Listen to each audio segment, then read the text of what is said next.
আবার নিয়ে আসি কেমন তারপরে এসো নতুন জায়গা আমি কিছু জানি না।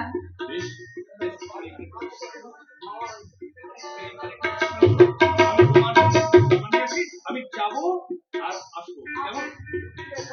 সত্যি এইভাবে মানুষটিকে আমার জীবনের সাথে জড়িয়ে ফেলে আমি কিন্তু খুব দুশ্চিন্তায় ফেললাম। না তো না, আমার আমার জন্য তুমি একদম ভেবো না। তুমি আমাকে যেইভাবে রাখো না কেন তাতেই আমি খুশি, তাতেই আমার চির শান্তি।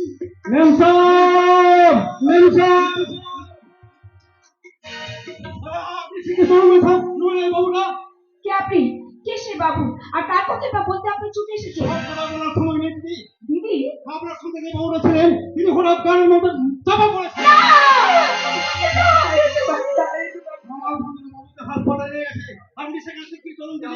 নিশ্চয় যাবো ভাই, নিশ্চয় যাবো, কিন্তু আমার স্বামী এখন কেমন আছে? দিদি আপনি আমার সঙ্গে আসুন। তাই যাবো ভাই, তাই যাবো। হে ঈশ্বর, এ তুমি কি করলে? আমার নব জীবনে বোধনের আগে তুমি লিখে রেখেছিলে কালে বিসর্জন। না না, বিধির বিধান আমি পাল্টে দেব। আমার জীবনের বিনিময়ে হলো আমার স্বামীকে আমি ফিরিয়ে আনবো। আমি এক্ষুনি যাচ্ছি।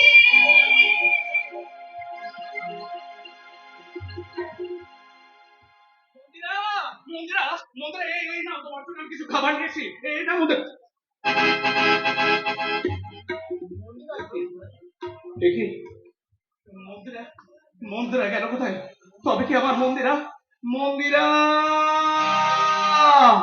মন্দিরা তুমি তুমি কোথায় মন্দিরা? তুমি তুমি সরে দাও মন্দিরা।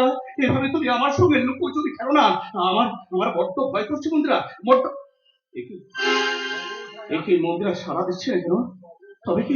তবে কি আমার মন্দিরা না না বাবুসেরা আপনারা আমার মন্দিরে দেখেছেন? ও পথিক তুমি কি জানো কোথায় আমার মন্দিরা? ও আকাশ পাতাল তোমরা বলে দাও কোথায় গেলে আমি আমার মন্দিরকে খুঁজে পাবো? মন্দিরা মন্দিরা তুমি কোথায়?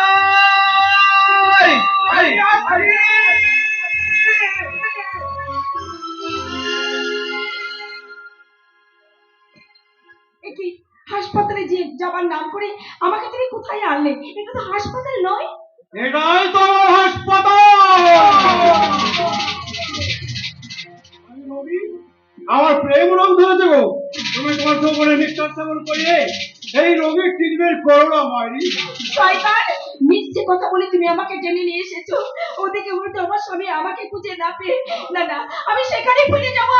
লে হালুয়া এত কায়দা করে নগদ খাইয়ে তোমাকে আমি একটা মুরগি বানালাম আর সে কিনা টেস্ট করেই ছেড়ে দেবো বলে। তুমি যাও তুমি।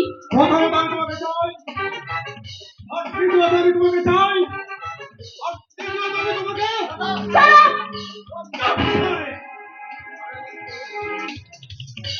সেই মামলাটা নিজের মন্ডপ থেকে ফেলে দিচ্ছি। ওই মামলা তুমি বিয়ে করলাম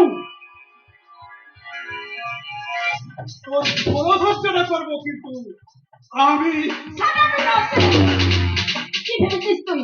ভয়ে আতঙ্কে আমি নিজেকে তোর মাঝে বিলিয়ে দেবো? না রে শয়তান না, তোর কামনার বিষ তো আমি ফেলে দেবো। তবে ত্যাগ খাম চলে।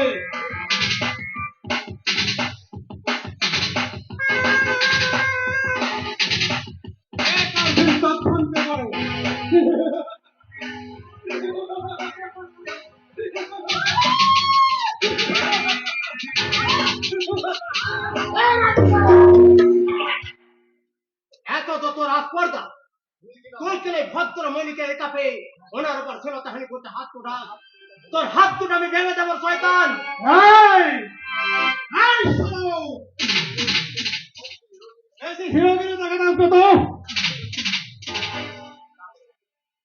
চাকুটা পুরো পেটে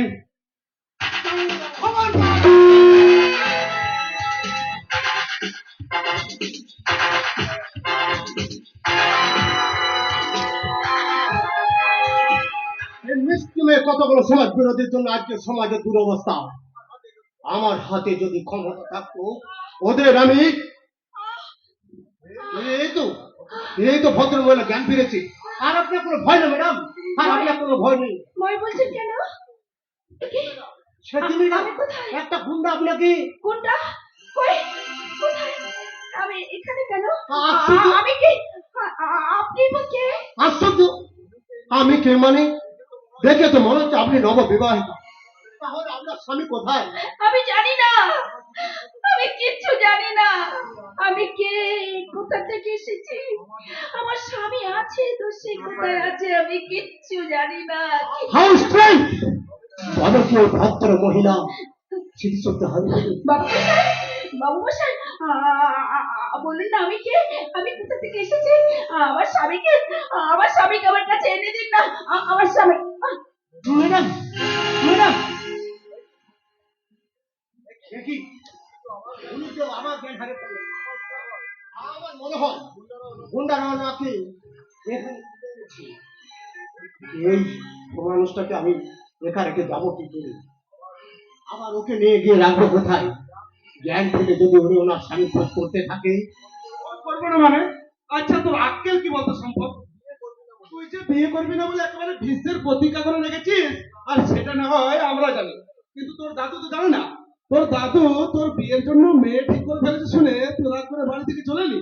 আর এদিকে তোর জন্য যে তোর দাদু পাগল হতে বলেছে তা কি তুই জানিস? আর আমি যে পাগল হতে চলেছি সুমন্ত। তুই পাগল হতে চলেছিস? আরে মানে? ওই দিকে দেখ।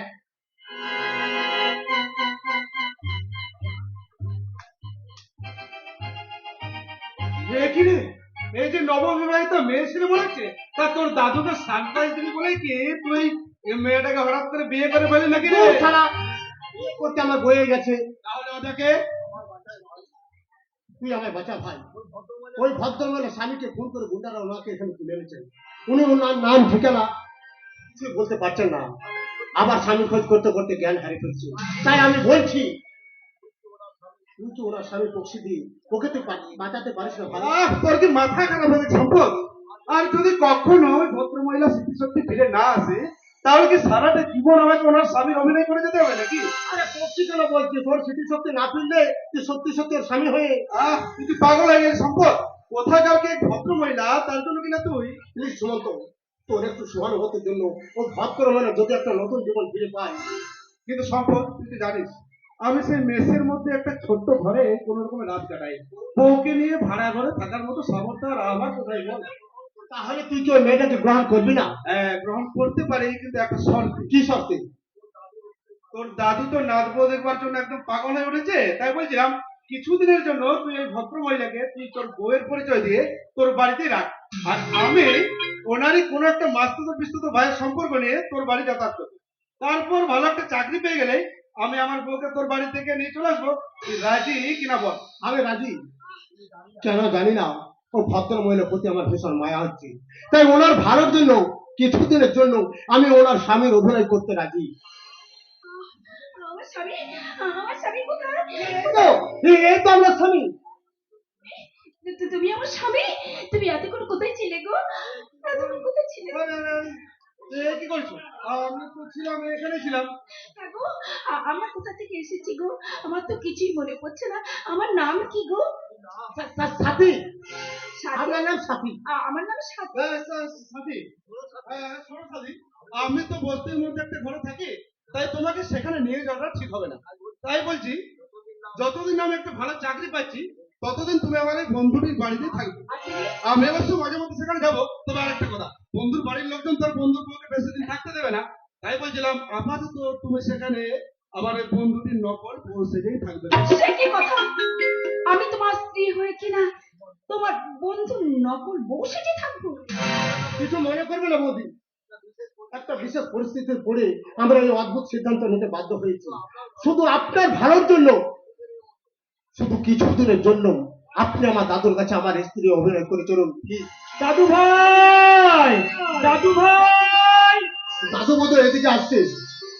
প্লিজ বৌদি, প্লিজ আপনি আমার দাদুর কাছে আসল সত্যটা প্রকাশ করবেন না। দাদু যেন জানতে পারেন আপনি আমার সদ্য বিবাহিত স্ত্রী। দাদু ভাই, দাদু, তুই কি বলতো রে শালা? তোর বয়সী ছেলেরা বিয়ে করার জন্য তোর পাচ্ছে, আর তুই নাকি বিয়ের নাম শুনে রাগ করে বাড়ি থেকে চলে এলি। তোমাকে আর বিয়ের কথা বলবে খোকা বাবু, তুমি এবারে বাড়ি চলো। তোমাদেরকে আর বিয়ের কথা বলতে হবে না রঘুদা। এই দেখো আমি নতুন বউ বিয়ে করে এনেছি। শালা তুই কিনা বিয়ে করবি না বলে আমাকে মিথ্যে রাগ দেখালি।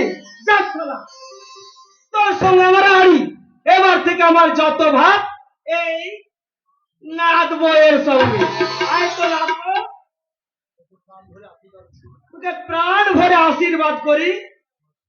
থাক থাক দিদি ভাই থাক। আরে আরে আরে আরে, তুই শালা প্রণাম করছিস কেন? বলি বর করে তো প্রণাম করবে, তুই শালা আমার বর নাকি? না ওই মানে তুই চুপ শালা, তোর সঙ্গে কোনো কথা নয়। দেখি তো নাচবো। আহা কি সুন্দর ভারী মুখ খানা, খুব সুন্দর মানাবে। ও শালা মেনি মুখের সাথে না মানলো তো আমার বয়ে গেল। ও শালা যদি আগের থেকে জানাতো তাহলে তো আমি নিজের হাতে বিয়েটা মহা ধুমধাম করে দিতাম। না ওই মানে তেমন কিছু ঠিক ছিল না দাদু। তুমি আমার বিয়ের জন্য উঠে পড়ে লেগেছিলে তাই। সুমন্ত বললো ওর একটা মাস্তুতো বোন আছে, ওই আমাকে জোর করে রাজি করিয়ে। হ্যাঁ দাদু, ও তো কিছুতেই রাজি হতে চাইছিল না। আমি তো প্রায় জোর করে। বেশ করেছিস রঘু, তুই সব জোগাড় যন্ত্র কর। আমি নতুন করে আমার নাতির বিয়ের বৌভাত করব। না কেন না কেন? না মানে আমি বলছিলাম আমাদের বিয়েটা নিয়ে এখন বিশেষ কিছু হইচই করার দরকার নেই। বেশ, তুই যখন চাইছিস না তখন তাই হবে। তবে তোদের ওই ফুলসজ্জারিয়াটা আমি কিন্তু নিজের হাতে সাজাবো, তা কি বলিস রঘু? এই এই এই এই শালা দূরে দাঁড়িয়ে কেন? এদিকে আয়, এদিকে আয়। বলি চুপি চুপি হলো বিয়ের ফুলটা ফুটলো তোরে শালা।